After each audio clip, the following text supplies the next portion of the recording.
We need to have a little chat about the Red Bull situation, don't we? Let's get ready. What are we saying? Check the monitor. Is that good enough? I think we're good. I think we can talk about it. The rumours have been swirling around all week about a potential change from Liam Lawson to Yuki Tsunoda for the next race at Japan. Well, I woke up this morning and what did I read? They've done it.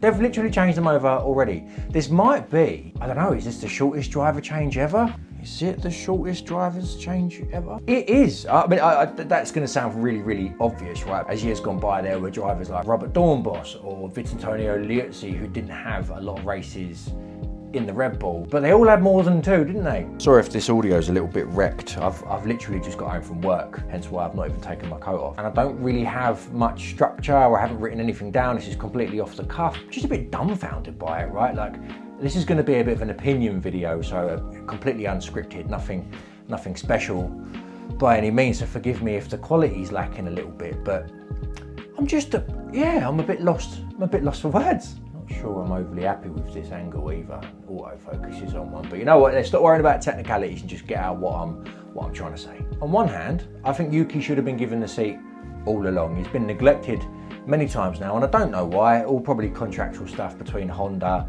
moving away from Red Bull powertrains or whatever that's going to look like when Ford come in 2026.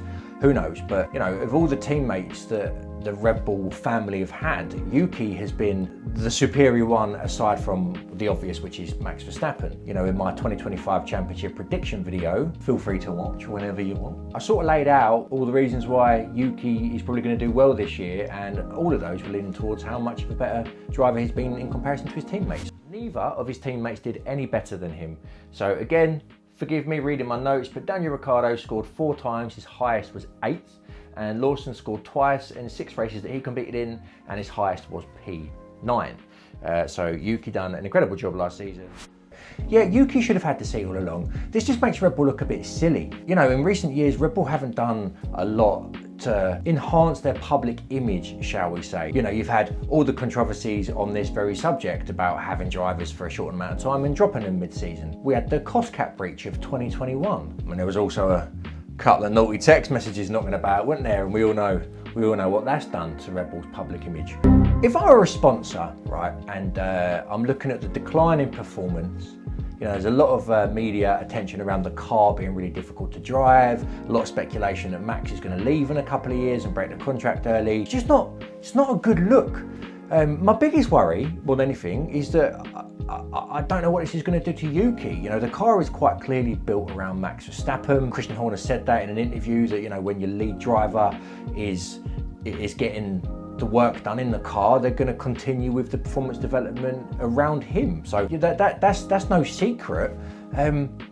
Yeah, sorry, I feel like I'm a bit all over the place here. I just can't quite believe they've gone and done it. It makes perfect sense, the time in Yuki Tsunoda's home Grand Prix. From a commercial perspective, this is the best time to do it, but I can't help but think, actually, if it wasn't Suzuka for the next round, would they have done it this early? A lot of the reports at the moment are really valid. Like, Melbourne was an outlier, right? You had dry running, little practice, and Liam had a couple of issues in practice, actually, so didn't get a great setup out of the car, only to be thrown into the wet, a track that Liam doesn't drive much anyway. I don't think he's got much of a history around there at all. Only to go to a track that he's never raced at in the current conditions on a sprint weekend where you get 1 hour of running. Not to mention the issues that Red Bull had whilst Liam was driving for the 3 days testing in Bahrain. It just doesn't feel like it's enough time to give to a driver just to say no. And you know, there were some things about Liam Lawson that I wasn't overly keen on. He was very, very cocky. As much as the old finger to Checo was like quite funny, his image wasn't looking great anyway. But does the guy deserve to lose his seat after 2 Grand Prix, specifically the weird, strange ones that we've had after such short running? Nah, man. What's it going to do to Yuki? What if Yuki can't drive the car? Oh, it's concerning, isn't it? It really is concerning. Red Bull, right, are a team that I love, or loved. I feel like we're on a bit of a long goodbye breakup here. If you don't know the history of Red Bull, they were previously the Jaguar Formula One team, and they were known as being quite a boring, this is Formula One, we've got what we've got, we'll take the results, it is what it is. And Red Bull came in at a time when the sport was like incredibly elitist, not that it isn't still, but it was a bit stiff upper lip, posh boys going around a racetrack, all a bit boring if you didn't have a love for the sport and the technicalities of it. And they were sort of like, they were fun, you know what I mean? They were partiers. It was all a bit of a laugh. And then suddenly they start to get results. And then they obviously had the Sebastian Vettel era where they won absolutely everything. And this like underdog team, what was the line? Oh, they're just a drinks company. They became massive, and it was such a wonderful story, only for them to kind of consistently ruin their public image. And I know it's not all about that, right? There's loads of people that work within that team. I don't want to diminish all the great work that all the employees do there, but your boss at the top ain't doing you many favours, is he? I can't help but feel this is a really bad look for Red Bull. Never expected it. I didn't think it was going to happen. All the rumours were coming around and I was like, nah, they're going to come out with, like they did mid-season last year when they kept Checo, which was baffling in itself. They're going to say, no, we're holding on to our drivers. Should they have taken Ricciardo? The last driver, right, in the Red Bull to be on par, if not better at times, in that car was Daniel Ricciardo. Now I understand that those were many regulations ago. Many regulations ago? Is that a measure of time? We know that the cars were very different back then. Who knows? Maybe they started to design it with this so-called pointy front end, and Danny Ric could handle it. Maybe that's why Danny Ric didn't do so well in all the other cars that he drove, because they weren't like the Red Bull. All speculation, right? You're never going to know. But what are they doing? I don't know where I'm going with this video.